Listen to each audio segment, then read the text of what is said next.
जिस तालिबान के सत्ता में आने पर पाकिस्तान की सड़कों पर मिठाइयां बंट रही थी, पाकिस्तान के नेता फौजी जिसको लेकर ठहाके लगा रहे थे, दुनिया भर में जिस तालिबान को वो इस्लामी हीरो के तौर पर पेश कर रहे थे, आज वही तालिबान उनका सबसे बड़ा दुश्मन क्यों बन गया? क्या वजह है कि अफगानिस्तान और पाकिस्तान के बीच में आज जंग छिड़ी हुई है?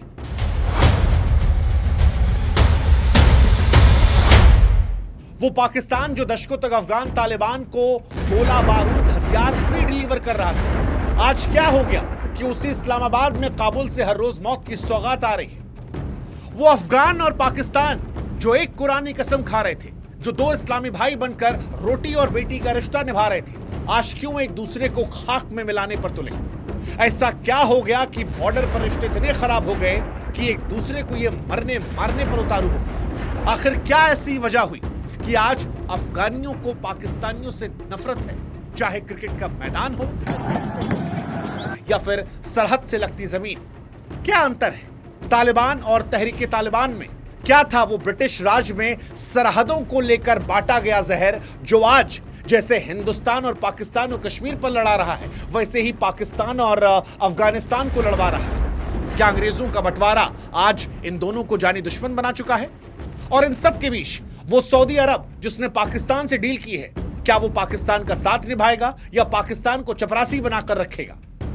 सवाल यह है कि भारत पर इसका असर क्या होगा? भारत के लिए आपदा है या एक अवसर की घड़ी? क्या यह खून से सनी नौबत भारत के लिए खतरे घंटी बनेगी या एक सुनहरा दरवाजा खोलने वाली है? कैसे एक कुरानी कस्में खाने वाले दो इस्लामी देश आज एक दूसरे के खून के प्यासे हैं, और क्यों पाकिस्तान अफगानिस्तान का भाईचारा आज कब्रिस्तान बना पड़ा है? आज इन सारे सवालों का हम आपको जवाब देंगे, सुकून से समझाएंगे। लेकिन उससे पहले गुजारिश हमारी कि आप हमारे व्हाट्सएप चैनल को जरूर सब्सक्राइब करें ताकि हमारा आपका रिश्ता और मजबूत हो, आप तक वीडियोस और जल्दी पहुंच सके। अब शुरुआत शुरू से करते हैं। उससे पहले बता दें कि लिंक जो है वो डिस्क्रिप्शन में है और कमेंट सेक्शन में है, जुड़िएगा जरूर। अब पाकिस्तान और तालिबान की कहानी किसी फिल्म की तरह है जहां गुरु शिष्य का शिकार हो चला है। पाकिस्तान ने जिस तालिबान को दुनिया भर में जिहाद का चेहरा बनाया, वही अब उनकी सीमा पर उनके सैनिकों को मौत दे रहा है। दोनों कहने को इस्लामी झंडे लहरा रहे हैं, लेकिन एक दूसरे के खून से रंगे हुए। अक्टूबर 2025 में पाक अफगान रिश्तों का अध्याय काला अध्याय बन चुका है। बॉर्डर पर आग की लपटें हैं, गोलियों की गड़गड़ाहट है और शांति की आखिरी उम्मीद भी मानो दफन सी होती नजर आ रही है। यह तनाव अब खुले जंग में तब्दील है। पाकिस्तान जहां काबुल, खोस्त, जलालाबाद में हवाई हमले कर रहा है, तो तालिबान भी इसे सीधा हमला मानकर पाकिस्तान पर पलटवार कर रहा है, पाकिस्तानी लड़ाकों पर हमला कर रहा है। पाकिस्तान दावा कर रहा है कि उन्होंने 19 अफगान पोस्ट पर कब्जा किया, 200 तालिबानियों को मार गिराया। तालिबान कह रहा कि हमने भी पाकिस्तान को डेंट दिया, 58 सैनिक ढेर किए हैं, 25 पोस्ट कब्जे में हैं, 30 पाकिस्तानी सैनिक घायल हैं। बयानबाजियों का दौर भी तेज है। पाकिस्तान ने गृह मंत्री मोहसिन नकवी कह रहे हैं अफगानिस्तान खून का खेल खेल रहा है जैसे भारत ने खेला था। प्रधानमंत्री शहबाज शरीफ पाकिस्तान ने कह रहे हैं कि वो हमारे सैनिकों को मार रहे हैं, तो तालिबान कह रहा है कि हमने लक्ष्य हासिल कर लिया। सऊदी कतर के कहने पर हम खामोश हैं, वरना पाकिस्तान को उसकी औकात दिखा देते। अफगानिस्तान के विदेश मंत्री भारत के दिल्ली से आकर कह रहे हैं कि पाकिस्तान हमारी हिम्मत को ना आजमाए, यह हमला अफगान सरजमी पर आंख दिखाने जैसा है। सवाल यह है कि आखिर यह सब हो क्यों रहा है, आज के दौर में क्यों हो रहा है?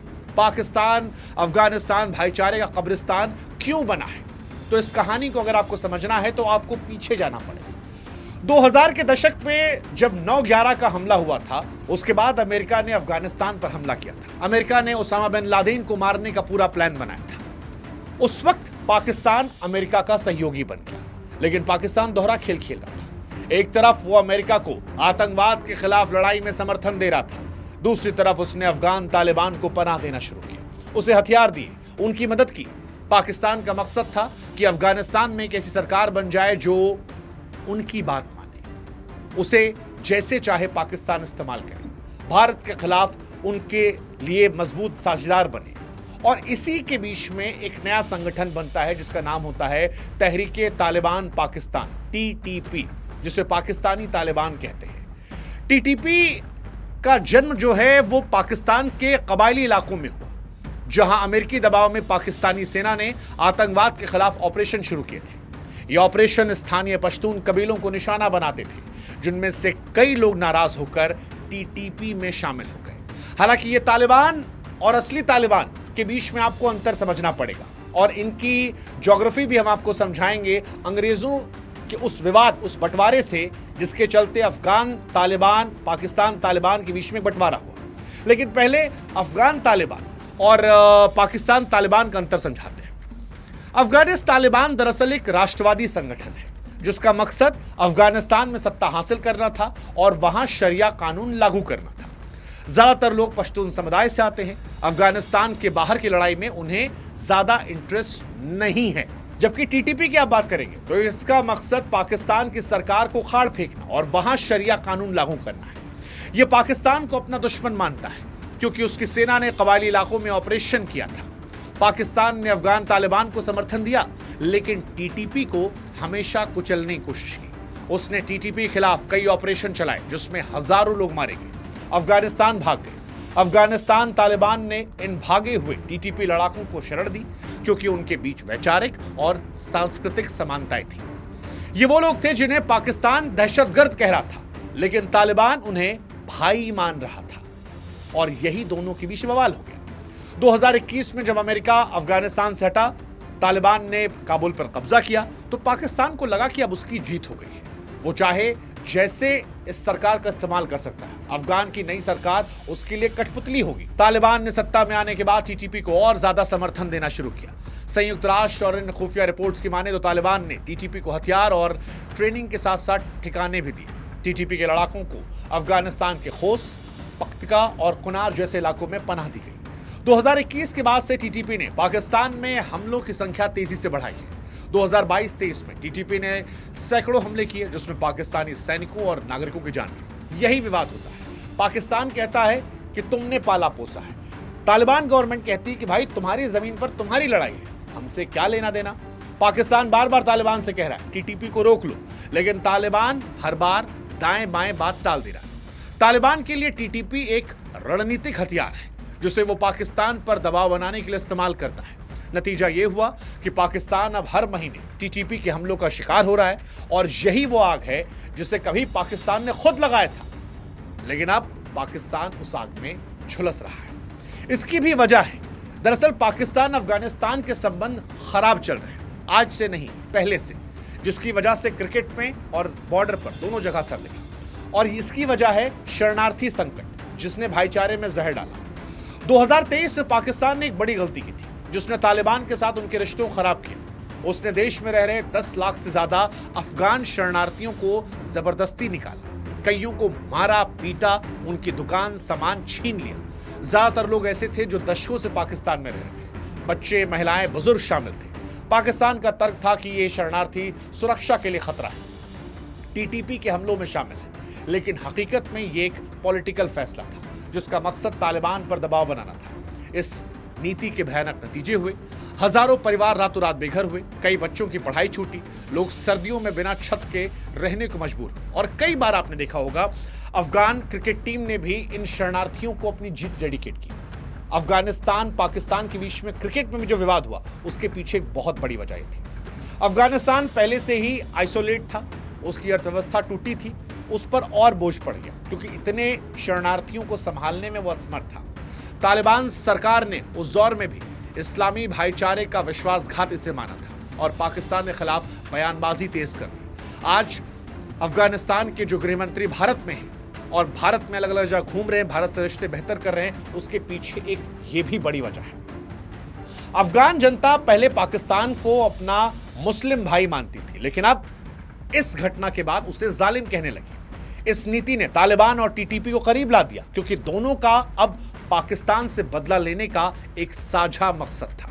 ये आज की कहानी है। लेकिन पाकिस्तान अफगानिस्तान में एक तीसरा विवाद भी है, वो है दुर्रानी लाइन का 130 साल पुराना जख्म। पाकिस्तान अफगानिस्तान के बीच सबसे बड़ी तनाव की वजह है दुर्रानी लाइन, एक 2640 किलोमीटर की लंबी सीमा जिसे साल 1893 में ब्रिटिश साम्राज्य ने खींचा था।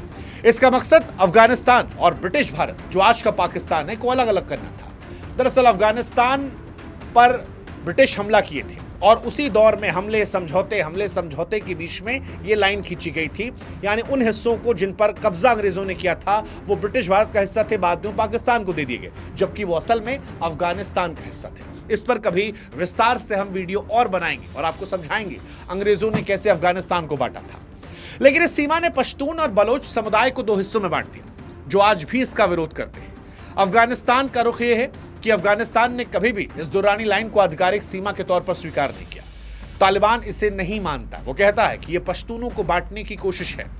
पाकिस्तान 2000 के दशक में पाकिस्तान ने सीमा पर बाड़ लगाना शुरू किया ताकि लोगों को रोका जाए। तालिबान और टीटीपी बार बार इसको तोड़ते हैं और इसे गैर इस्लामी बताते हैं और इसको लेकर भी हिंसा बढ़ी है। इस दुरानी लाइन पर हिंसा बढ़ी है। पाकिस्तान ने खोश्त और पख्तिका में जो हवाई हमले किए, कई नागरिक मारे गए।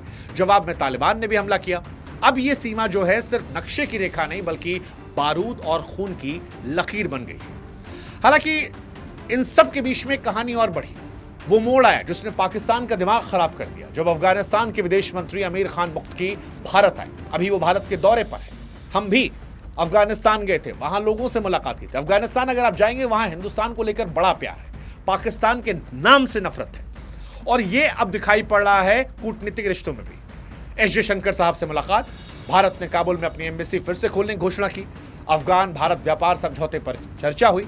मुक्तकी ने कहा कि अफगान सरजमी किसी के खिलाफ इस्तेमाल नहीं होगी। ये बयान पाकिस्तान के दिल पर वार था क्योंकि पाकिस्तान अफगानिस्तान को भारत विरोधी मोर्चा मान रहा था और अब तालिबान की सरकार आने के बाद भी अगर भारत और तालिबान दोस्त बन गए तो फिर ये पाकिस्तान के लिए जमीन खिसकने जैसा था। पाकिस्तान गुस्से में है लेकिन तालिबान समझता है कि पाकिस्तान किसी का सगा नहीं। वो जो कहावत है, ऐसा कोई सगा नहीं जिसको पाकिस्तान ने ठगा नहीं। अब सवाल यह है कि ये पाकिस्तान अफगानिस्तान की कहानी है, लेकिन भारत के लिए यह मौका क्या है, खतरा है या अवसर है? तो देखिए, भारत के लिए स्थिति दोधारी तलवार है। भारत ने लंबे समय तक तालिबान का विरोध किया है, लेकिन अब भारत नए दृष्टि से कूटनीतिक रिश्ते बना रहा है। एक और क्षेत्र में अस्थिरता बढ़ना चिंता की बात है, लेकिन यह पाकिस्तानी कमजोरी को लेकर मौका है। तालिबान और पाकिस्तान की दुश्मनी के बीच भारत को अफगानिस्तान में फिर से दोस्ती करने का मौका मिला है। तालिबान ने हाल में भारत से रिश्ते सुधारने के लिए संकेत दिए हैं। एम्बेसी, व्यापारिक वार्ता, मानवीय मदद स्वीकार करना।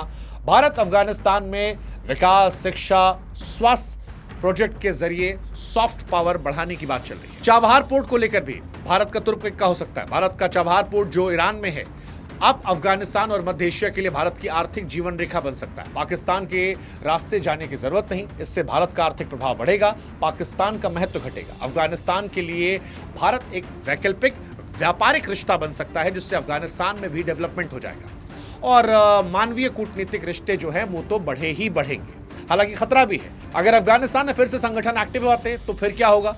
तालिबान के भीतर भी आईएसआईएस जैसे कट्टरपंथी गुट हैं, उनको भी देखना होगा। इसलिए भारत को संभल कर कदम रखना होगा। लेकिन इन सब के बीच में एक सवाल यह भी है कि अगर जंग हो गई तो सऊदी अरब कहां जाएगा? वो सऊदी अरब जो पाकिस्तान से डील कर चुका है। 2025 में सऊदी और पाकिस्तान के बीच एक म्यूचुअल डिफेंस पैक्ट हुआ था जिसमें कागज पर लिखा गया कि एक पर हमला, दूसरे पर हमला, लेकिन कागज और जमीन में फर्क होता है। सऊदी अरब आज अपनी प्राथमिकताओं में उलझा है। ईरान से तनाव है, तेल की कीमतें, अपने विजन और 2030 की महत्वाकांक्षा। लगता नहीं कि वो किसी जंग में कूदेगा, खासतौर पर पाकिस्तान के लिए। ऐसा लगता है कि पाकिस्तान को चपरासी मॉडल में उलझाएगा। थोड़ा पैसा दे दो, थोड़ा हथियार दे दो, बयानबाजी कर दो, पाकिस्तान को मुगालते में रखते रहो। और यही दिखा भी। इस युद्ध के बीच में कतर और सऊदी ने कहा कि इन दोनों को अपने मसले सुलझाने चाहिए। यानी पाकिस्तान की जंग को सऊदी ने अपनी जंग नहीं बनाई, वो भी अपने रिश्ते सुधार रहा तालिबान से। वो भी अफगानिस्तान में निवेश स्थिरता चाहते ताकि ईरान का प्रभाव सीमित रहे। इसलिए लगता यही है कि सऊदी पाकिस्तान की लड़ेगा नहीं, सिर्फ समझाएगा। हालांकि जंग बढ़ी तो क्या होगा? जंग बढ़ी तो हालात युद्ध में बदलेंगे। 3 नतीजे होंगे। पहला, पाकिस्तान की फौज 2 मोर्चों फंस जाएगी। एक तरफ अफगान सीमा, दूसरी तरफ आंतरिक आतंकवाद। खैबर पख्तूनख्वा बलूचिस्तान में पहले ही 600 से ज्यादा टीटीपी हमले हो गए, ऐसे में और बढ़ेंगे। दूसरा, अफगानिस्तान ईरान का गठजोड़ मजबूत होगा क्योंकि दोनों पाक की नीतियों से खफा है। तालिबान को ईरान से तेल और हथियारों का सपोर्ट मिल सकता है। तीसरा, भारत को रणनीतिक अवसर मिलेगा। पाकिस्तान का ध्यान पश्चिमी सीमा पर रहेगा जिससे पूर्वी सीमा पर दबाव कम हो पाएगा। हालांकि पाकिस्तान को सबसे बड़ा नुकसान नैरेटिव का हो रहा है। पाकिस्तान हमेशा कहता रहा कि इस्लामी वो मुल्क है जो इस्लामी देशों को साथ लेकर चलता है, लेकिन आज वो अपने इस्लामी भाइयों से लड़ रहा है। तालिबान अब उसे दोगला कह रहा है। जो एक तरफ अमेरिका को खुश करने के लड़ता है और दूसरी तरफ जिहादियों को पालता है। पाकिस्तान का सबसे बड़ी हार हथियारों की नहीं बल्कि नैरेटिव की हार है। उसका नैरेटिव बिखर गया। अब वो खुद दुनिया को नहीं समझा पा रहा कि तालिबान दोस्त है या दुश्मन। कुल मिलाकर कहें तो जिस आग को पाकिस्तान ने जलाया था उसमें खुद वो जुलस गया है। आग लगाने वाला जो कहते हैं ना कि हमेशा उसी आग में ढक जाता है, यही हुआ है। 1980 के दशक में जब उसने अफगान जिहादियों को ट्रेनिंग हथियार दिए थे तब उसने सोचा था कि ये उसके लिए रणनीतिक संपत्ति होगी, लेकिन इतिहास ने आज उसको फंसा दिया। तालिबान आज़ाद है, आत्मनिर्भर बन रहा है और पाकिस्तान धीरे धीरे अपने ही दलदल में फंस रहा है। अफगानिस्तान को लेकर तालिबान सोचा था कि वो उसका पिछलग्गू बनेगा, लेकिन नहीं बना। भारत को भी इसमें सबक है, 2 सबक। पहला, कूटनीति में कोई स्थायी दोस्त से दुश्मन नहीं होता, सिर्फ स्थायी हित होते हैं। आज तालिबान भारत से हाथ मिला रहा है क्योंकि उसे आर्थिक, राजनीतिक और अंतर्राष्ट्रीय मान्यता चाहिए। कल माहौल बदलेगा, हो सकता है रुख बदल जाए, इसलिए भारत को भी सजग रहना होगा। दूसरा, अस्थिर पड़ोसी हमेशा खतरा होते हैं। पाकिस्तान अफगानिस्तान के बीच की आग अगर फैलती है तो इसका असर दक्षिण एशिया की सुरक्षा पर पड़ेगा। ड्रग्स, हथियार, आतंक का नेटवर्क फिर फैलेगा। भारत को अपनी सीमाओं और इंटेलिजेंस और क्षेत्रीय साझेदारियों को मजबूत करना होगा। कुल मिलाकर कहें तो निष्कर्ष यही है कि पाकिस्तान ने जिस भाईचारे का ढोंग रचा उसकी कब्र बन गई है। उसने तालिबान को पाल पोस कर सोचा कि अफगानिस्तान को कब्जे में रखेगा, वो गड़बड़ हो गया है। अब दोनों तालिबान मिलकर पाकिस्तान की बैंड बजा रहे हैं। दुरानी लाइन जो कभी नक्शे की रेखा थी अब दोनों देशों के बीच नफरत, हिंसा का प्रतीक बन चुकी है। कहानी का सबक यह है कि जो आग आप दूसरों को जलाने की लगाते हैं वो एक रोज आपके घर को भी जला सकती है। और आज पाकिस्तान उसी आग में झुलस रहा है, उसी भाईचारे में झुलस रहा है जो उसने खुद बनाया था। आसान शब्दों में कहें तो राजनीति धर्म के नाम पर होती है तो ना देश बचता है ना रिश्ता। आज वही पाकिस्तान के साथ हो रहा है और यही वक्त है कि दुनिया भी समझे कि किसी को रणनीतिक गहराई बनाना कभी रणनीतिक कब्र में भी तब्दील हो सकता है। फिलहाल अफगानिस्तान पाकिस्तान वॉर पर आप क्या सोचते हैं कमेंट सेक्शन में जरूर लिखिएगा। हमारे व्हाट्सएप चैनल को सब्सक्राइब कीजिएगा। कोई और किस्सा, कहानी, किसी विषय को समझना हो तो वो भी आप कमेंट सेक्शन में लिखिएगा। जय हिंद, जय भारत एंड जय अफगानिस्तान ऑल्सो।